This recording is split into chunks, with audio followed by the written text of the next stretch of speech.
How you guys doing? So today we're going to be covering axe safety and handling. So first let's talk about the parts of an axe. So there are 10 parts to the axe. Let's start at the head part. So you have the butt, which is this farthest part of the blade. You have the front, which is basically the top of the axe. The toe, which is the tip. The bit, which is really the blade, and the heel.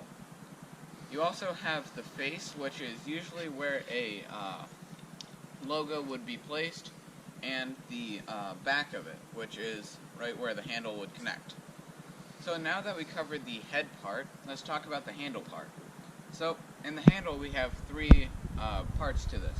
So you have the handle itself, which is right up here. You have the belly of the axe, and the knob. So that's the 10 parts to the axe. Now let's go chop some wood.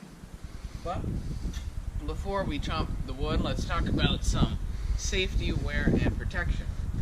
So there are three major things that you should wear while cutting wood and using an axe.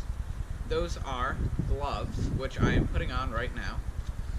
Eye protection, if you have prescription glasses, works the same.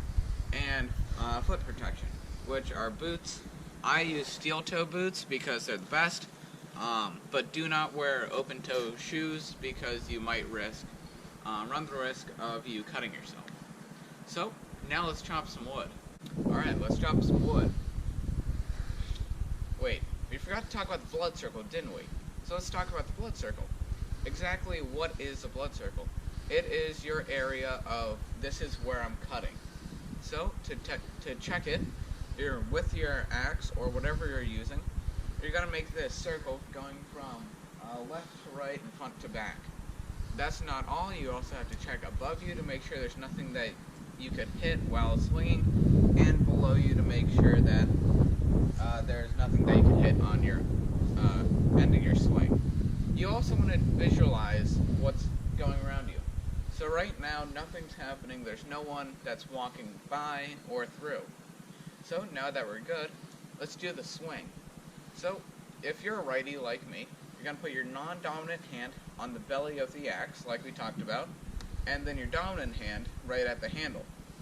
So now that we have our hand placement, you want to be far enough back where if you play baseball, where this could be like the ball.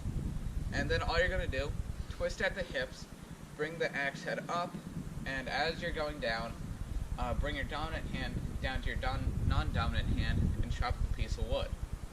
Alright, let's do that. And in full motion, it'll look like this.